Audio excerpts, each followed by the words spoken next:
Ibu ini udah miskin gak punya uang, tiba-tiba pas mau bayar mie ayam, taunya uangnya uang palsu. Dan akhirnya bikin sedih banget guys, kalian harus nonton.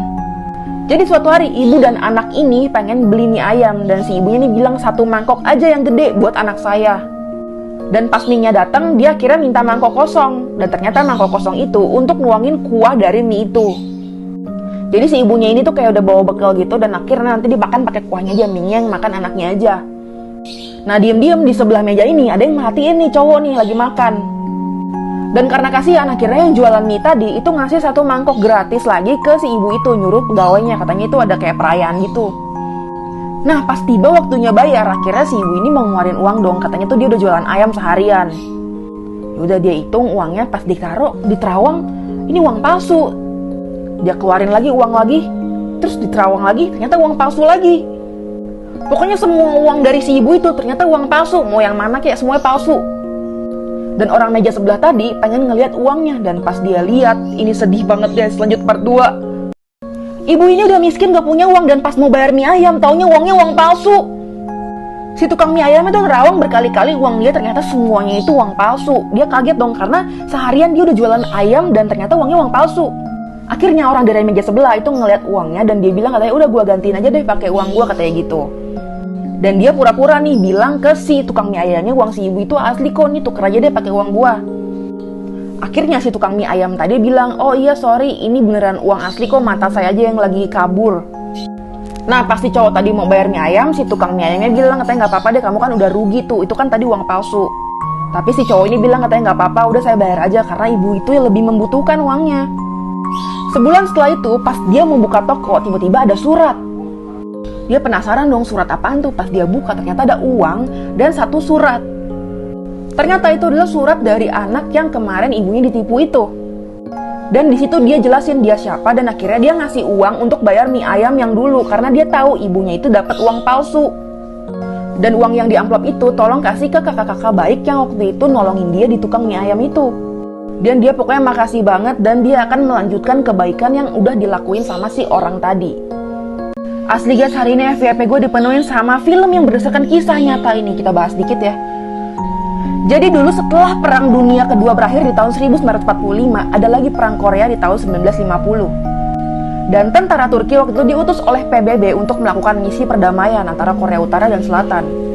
Di tengah banyaknya mayat korban perang, akhirnya ditemukan seorang anak kecil yang selamat berdiri di samping jenazah ibu bapaknya yang dinamakan Ayla atau artinya bulan. Dan ditemukan oleh seorang tentara Turki yang waktu lagi bertugas yang namanya itu Sulaiman. Dan akhirnya Ayla dirawat oleh Sulaiman. Ayla ini selalu nempel banget sama Sulaiman, mau dia kemana selalu diikutin. Sampai waktu itu Sulaiman juga sering dimarahin karena sedikit menghambat pekerjaan dan dia jadi nggak fokus. Dan ini juga bisa membahayakan diri Ayla juga sebenarnya. Di sini Ayla dirawat sama tentara Turki sampai diajarin juga bahasa Turki sampai akhirnya dia ngerti. Dan bereslah tugas Turki di Korea pada waktu itu, dan akhirnya Sulaiman harus pulang ke negaranya. Dan dia nggak bisa ngebawa Ayla ke Turki. Lalu dia memasukkan Ayla ke sebuah sekolah korban perang. Dan akhirnya dari situ mereka berpisah, nggak ketemu lagi tuh. Tapi sayangnya setelah Sulaiman balik lagi ke Korea untuk mencari si Ayla ini, dia nggak ketemu. Karena nama Ayla itu nggak terdaftar, dia nggak tahu nama asli Koreanya itu siapa. Akhirnya berpuluh-puluh tahun kisah ini tuh dikenal sama orang banyak, dan akhirnya berbagai lembaga itu mencoba mencari siapa sih Ayla ini. Dan ketemu, namanya itu Kim Eun-ja, dan ini orang aslinya guys. Di sini dia diliatin foto-foto dia dulu sama Sulaiman waktu masih jadi korban perang. Dan pas lihat fotonya, dia langsung inget sama Sulaiman. Akhirnya setelah 60 tahun mereka gak ketemu, disinilah akhirnya dengan bantuan media mereka dipertemukan. Dan di sini umur Sulaiman juga udah sekitar 80-an tahun, dan mereka bertemu di tahun 2010 lalu. Dan kisah mereka ini diangkat akhirnya menjadi film, yaitu The Daughter of War, Ayla. Dan gak lama setelah film itu rilis, Sulaiman tuh akhirnya meninggal di tahun 2017 lalu. Pria asal Indonesia ini mendadak kaya raya ketika kejatuhan meteor di rumahnya seharga 26 miliar. Jadi pria ini adalah Joshua asal Tapanuli yang sempat viral karena rumahnya kejatuhan pecahan meteor yang harganya luar biasa guys. Jadi suatu hari di bulan Agustus, dia itu kaget, rumahnya itu kayak kejatuhan sesuatu. Dan pas dia cek, ternyata seng rumahnya itu bolong. Dan ternyata dia nemuin batu kayak gini, seberat 2,2 kilo. Tuh lihat sampai bolong kayak gitu guys. Dan ini pas jatuh itu sempat nancep di tanah sekitar 15 sentian gitu. Dan pas dia temuin katanya masih anget banget gitu. Tapi sayangnya karena kurang informasi kali ya, jadinya dia hanya menjual sebesar 200 juta aja. Dan akhirnya orang yang beli dari dia itu dijual lagi sampai akhirnya kena 26 miliar. Orangnya itu dari Amerika guys yang beli. Tapi yang dijual cuma 1,8 kilo, sisanya dia masih simpan di rumah katanya buat kenang-kenangan gitu. Dan biasa jadi mainan anaknya katanya. Seorang pria pura-pura berani ngajak istrinya ke pinggir tebing kayak gini, abis gitu foto-foto. Akhirnya hal inilah yang terjadi. Asli guys, ini parah banget. Jadi suatu hari seorang suami yang namanya itu Yu itu ngajak istrinya yang namanya Wang untuk jalan-jalan ke pinggir tebing kayak gini. Dan istrinya lagi mengandung 3 bulan. Dan ini letaknya di salah satu national park di Thailand sana. Awalnya istrinya si Wang ini udah curiga nih, kenapa sih suaminya ngajak terus dia jalan-jalan ke tempat-tempat yang kayak gini, yang alam-alam, terus ada tebing-tebingnya, padahal dia tahu suaminya itu takut banget sama ketinggian. Sampai akhirnya di suatu momen si istrinya itu dibawa ke pinggiran tebing untuk dipeluk. Ternyata malah didorong ke bawah.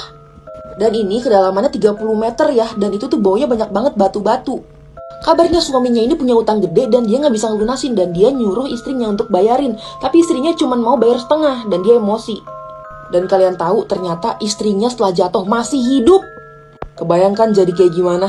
Gerakan menolak pergi ke sekolah. Ada loh di Jepang namanya itu futoko. Sama Kementerian Pendidikan Jepang, anak futoko itu didefinisikan sebagai anak yang udah gak masuk sekolah selama lebih dari 30 hari, tapi bukan yang bermasalah sama keuangan maupun kesehatan ya. Di tahun 2008 aja, menurut catatan, ada 164.000 anak yang gak mau sekolah. Sampai akhirnya dibikin sekolah berbasis kebebasan, jadi kayak gak sistem sekolah gitu deh. Setelah diteliti, kenapa sih mereka itu gak mau datang ke sekolah? Katanya itu lebih banyak antara masalah keluarga, masalah sama teman sekolah, sama pelecehan seksual. Ditambah lagi, baju sekolah di Jepang itu aturannya ketat banget. Rambut harus hitam, ya sama sih kalau itu kayak di Indo. Terus mereka nggak boleh pakai stocking ataupun jaket tebal kalau misalkan musim dingin sekalipun. Bahkan ada yang sampai pakaian dalamnya warnanya diatur. Itu dianggap mengeksploitasi tubuh seseorang. Guys, kalian tahu nggak sih ternyata cewek-cewek Korea Utara itu tertarik banget sama produk-produk kecantikan dari Korea Selatan. Tapi di sana tuh nggak diperbolehkan sama sekali mereka untuk menjual secara legal, jadinya banyak yang nyelundupin. Kalau kalian pernah nonton Crash Landing on You pasti tahu dong, orang-orang Korea Utara itu di pasar-pasar itu banyak yang nutupin jualan-jualannya, yaitu produk-produk kecantikan Korea Selatan.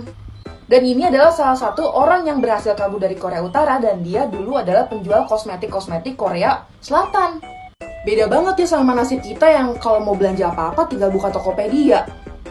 Dan menurut penjualnya itu yang paling laku keras di Korea Utara terhadap cewek-ceweknya itu adalah eyeliner sama masker. Dan untungnya juga lumayan gede guys bagi orang Korea Utaranya. Karena ordernya itu sekali order itu ribuan yang ngantri.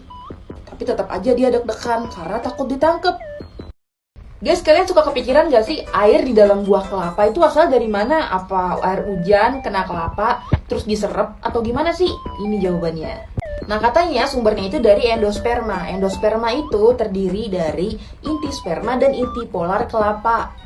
Kombinasi inilah yang membuat akhirnya bagian di dalam kelapa itu mengeras dan akhirnya jadi daging buah kelapa. Dan yang di tengahnya itu nanti jadi air dan dikenal dengan air kelapa. Buat yang bingung, pokoknya pohon kelapa itu bisa memproduksi airnya sendiri. Jadi jangan pernah ada yang kepikiran air kelapa itu nyerap air hujan terus jadi air kelapa lagi ya. Tanda-tanda kalau kamu kena TBC. TBC ini bisa ditularkan saat orang yang terkena TBC itu batuk, bersin, bicara, lalu dihirup oleh orang lain di sekitarnya, masuk ke saluran pernafasan, menuju paru-paru lalu menyebar. Gejala awalnya biasanya adalah batuk yang gak kunjung sembuh 2-3 minggu, menggigil kayak gini, berkeringat tanpa aktivitas, penurunan berat badan yang berlangsung secara cepat. Siapa sih yang rentan kena TBC? Yang pertama, orang yang imunitasnya rendah. Kedua, orang yang udah lanjut usia. Yang ketiga, perokok berat. Selanjutnya, orang yang kerja di rumah sakit. Dan yang pasti, orang yang tinggal serumah dengan pengidap TBC.